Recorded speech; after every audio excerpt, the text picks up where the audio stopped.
নমস্কার বন্ধুগণ, আমি এমডি মামুন হোসেন।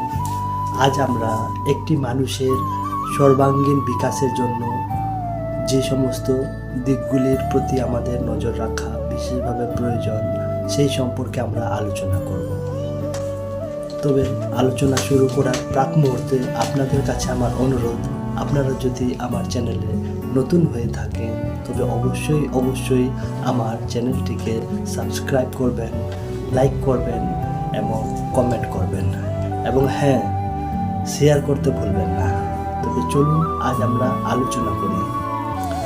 আজকের আমাদের আলোচনার বিষয় হচ্ছে একটি মানুষকে পূর্ণাঙ্গ রূপে গড়ে তুলতে হলে কোন কোন দিকের বিকাশের প্রয়োজন। আমরা সবাই জানি একটি মানুষের চতুর্মুখী বিকাশ না হলে একটি মানুষ অসম্পূর্ণ থেকে যাবে। অর্থাৎ একটি মানুষকে সম্পূর্ণরূপে গড়ে তুলতে হলে তার তিনটি দিকের বিকাশের প্রয়োজন। স্বামী বিবেকানন্দ বলেছেন, একটি মানুষের পূর্ণাঙ্গ রূপে বিকাশ তখনই হবে যখন তার এই তিন দিকের বিকাশ হবে। সেই তিনটা দিক কী কী? আসুন তবে আমরা আলোচনা শুরু করি।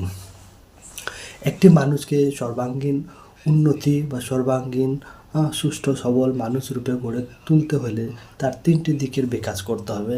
তার প্রথমটি হলো তার শারীরিক বিকাশ, অর্থাৎ আমাদের শারীরিক বিকাশের প্রতি আমাদেরকে নজর রাখতে হবে।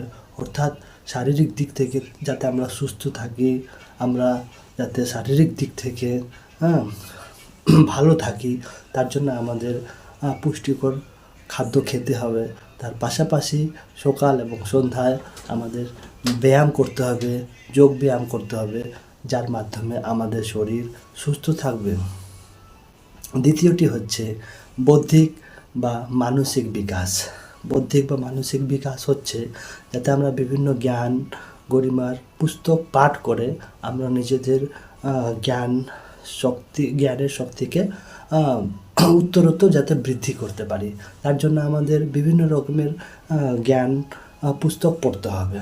বিভিন্ন মনীষী এবং বিভিন্ন মহাপুরুষদের আমাদের বই পড়তে হবে এবং তার মাধ্যমে আমাদের বৌদ্ধিক বিকাশ ঘটাতে হবে।